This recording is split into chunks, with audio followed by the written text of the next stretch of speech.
Welcome to Suman TV. నేను మీ నవీన్. ప్రస్తుతం నేను ట్రీట్మెంట్ రేంజ్ హాస్పిటల్లో ఉన్నాను. మనతో ఉన్నారు కారెడ్డి శ్రీధర్ రెడ్డి గారు, laparoscopic and laser surgeon. Hi sir, నమస్తే అండి. నమస్తే అండి. సార్, సన్నబడాలి అని చెప్పేసి ఈ మధ్య రైస్‌ని పూర్తిగా పక్కన పెట్టేసి చపాతీ తింటా ఉన్నారు. మేము ఓన్లీ చపాతీనే అండి. అసలు ఉదయం చపాతీ, నైట్ చపాతీ, మధ్యాహ్నం కూడా ఏదో కొన్ని ఫ్రూట్స్ చపాతీ. తింటా ఉన్నాం అంటారు. హ్మ్. సో కొద్దిమంది మీరన్నట్లుగా 3 పూట్ల చపాతీ తినేవాళ్ళు కూడా ఉన్నారు. ఈ చపాతీ ఎక్కువ తినడం వల్ల కూడా మనకి పైల్స్ వచ్చే అవకాశం ఉంది అని చెప్పి కొద్దిమంది ద్వారా నాకు తెలిసింది.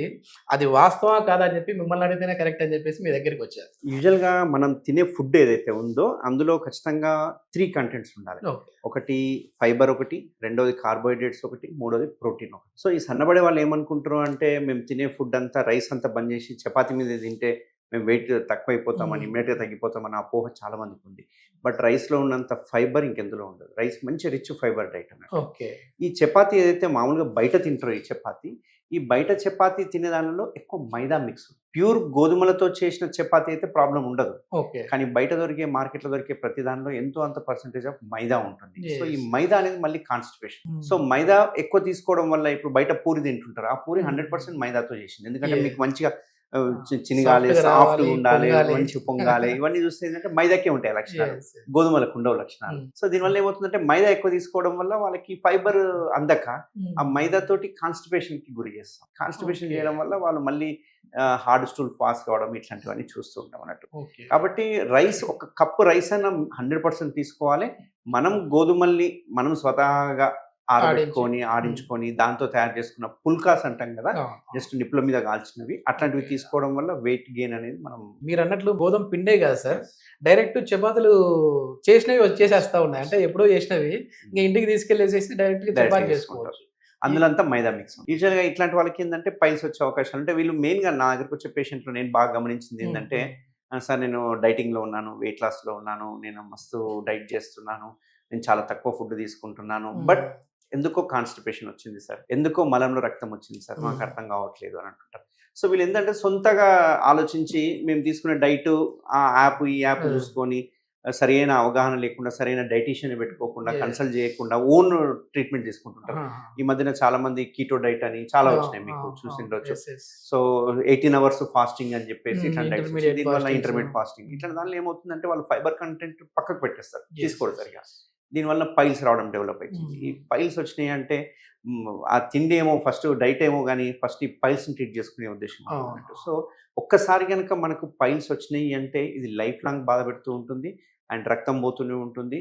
సో ఈ పైల్స్ రాకుండా ఉండాలంటే ఖచ్చితంగా ఫైబర్ అనేది మన ఫుడ్ కంటెంట్లో కంపల్సరీ ఉండాలి. అయితే ఇంకొక ఇంపార్టెంట్ ఏంటి అంటే ఫైబర్ ఈ ఫ్రూట్స్ కానీ వెజిటేబుల్స్ ఎక్కువ తీసుకోవడం వల్ల ఆటోమేటిక్గా వెయిట్ లాస్ అవుతుంది. ఎందుకంటే అది కడుపు నిండిపోయి సెటైటీ సెంటర్ అంటే సెటైటీ సెంటర్స్ అంటాం కదా, మనం కొంచెం తినగానే కడుపు నిండా అనే ఫీలింగ్, చాలు అనే ఫీలింగ్, ఇంకా తినబుద్ధి కాదు. అందుకే కడుపు అంటే మనం డైటింగ్ చేసే వాళ్ళందరికీ ఏంటంటే ఫైబర్ తీసుకోండి, ఎక్కువ ఫ్రూట్స్ కావచ్చు, లేకుంటే వెజిటేబుల్స్, లీఫీ వెజిటేబుల్స్, లేకుంటే వెజ్జీస్ అంటాం కదా, ఉడకబెట్టిన కూరగాయలు ఇట్లాంటివి తీసుకోవడం వల్ల కడుపు నిండిపోతుంది. నిండిపోవడం వల్ల ఇప్పుడు మనకు 2 అడ్వాంటేజ్లు ఉంటుంది. ఒకటి వెయిట్ లాస్ అవుతాము, రెండోది కాన్స్టిపేషన్ లేకుండా చూసుకుంటాం, ఫైబర్ అందుతుంది. ఒకవేళ పైల్స్ వచ్చినాయి అనుకోండి, ఇంతకుముందు పాతకాలం అయితే భయపడాల్సిన అవసరం ఉండే, ఎందుకంటే సర్జరీ అనేది ఓపెన్ సర్జరీ ఉంటే చాలా రోజులు బెడ్ రెస్ట్ అవన్నీ. బట్ మన ట్రీట్మెంట్ రేంజ్ హాస్పిటల్లో మనం ఇప్పుడు స్టార్ట్ చేసింది ఏంటంటే గత 10 years నుంచి ఓన్లీ లేజర్తో చేస్తుంది. సో ఓన్లీ లేజర్తో చేయడం వల్ల పేషెంట్ ఇమ్మీడియట్గా డిశ్చార్జ్ చేయడం జరుగుతుంది. వాళ్ళు యథావిధిగా సెకండ్ డే వాళ్ళు పనులు చేసుకోవచ్చు. సో ఇప్పుడు పైల్స్ వస్తే ఒకప్పటి కాలం దాకా భయపడాల్సిన అవసరం ఏం లేదు. లేజర్ వచ్చింది కాబట్టి 100% కంప్లీట్ పెయిన్లెస్ ట్రీట్మెంట్ అనేది ఎంత సక్సెస్ఫుల్ రేట్ ఉంది సార్ మన దగ్గర ట్రీట్మెంట్ రేంజ్ లో? పైల్స్ కానీ ఫిషర్ కానీ 100%. ఇది అంటే కొద్దిమంది మా ఫుడ్ లో మార్పులు చేసుకోవడం వల్ల మేము దీని నుంచి బయట ఓవర్కమ్ అవ్వచ్చు అని చెప్పేసి అనుకుంటా ఉంటారు కదా, అది ఏ స్టేజ్ లో వాళ్ళకి వర్తిస్తుంది? దీనిలో పైల్స్ స్టేజ్ లో అంత క్యూర్ అవ్వదు. ఫిషర్ స్టేజ్ లో ఉన్నప్పుడు మాత్రం కొన్నిసార్లు మనం స్టిచ్ బాత్ చేయడం కానీ, కొంచెం ఫుడ్ కంటెంట్ మార్చడము. అంటే ఇక్కడ ఏమవుతుందంటే ఫిషర్ రావడానికి ముఖ్య కారణము మలబద్ధకం. సో కాన్స్టిపేషన్ ఉన్నప్పుడే అది చిట్లిపోతుంది.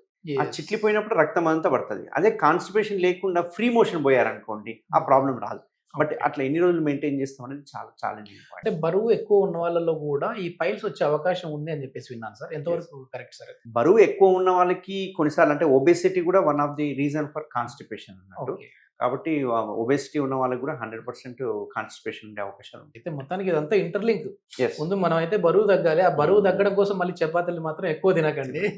ఒకవేళ తిన్నా అది కూడా మీరు మైదా మిక్స్ అయిన అదే చపాతీలు మీరు ఎక్కువ గోధుమలు పట్టించుకొని మరి ఇది తింటే ఓకే చాలా హెల్తీ, పర్లేదు. అది చాలా కానీ హెల్తీ. వీటన్నిటికంటే కూడా ఇప్పుడు సార్ చెప్పినట్లుగా కూరగాయలు కావచ్చు, లేదంటే ఫ్రూట్స్ కావచ్చు, రైస్‌లో కూడా ఈ చపాతీ కంటే రైసే ఇంకా కొంచెం బెస్ట్ అని చెప్పేసి అంటా ఉన్నారు. సో ఇయన్నీ లైఫ్ స్టైల్ అయితే మీరు ఫాలో అవ్వండి. అయినా కూడా ప్రాబ్లమ్ వచ్చింది అని అంటే భయపడాల్సిన పనే లేదు. ఎందుకంటే ట్రీట్మెంట్ రేంజ్ హాస్పిటల్‌లో లేజర్ ట్రీట్మెంట్ అయితే చేస్తా ఉన్నారు ఈ పైల్స్‌కి సంబంధించి. Thank you sir. Thank you అండి.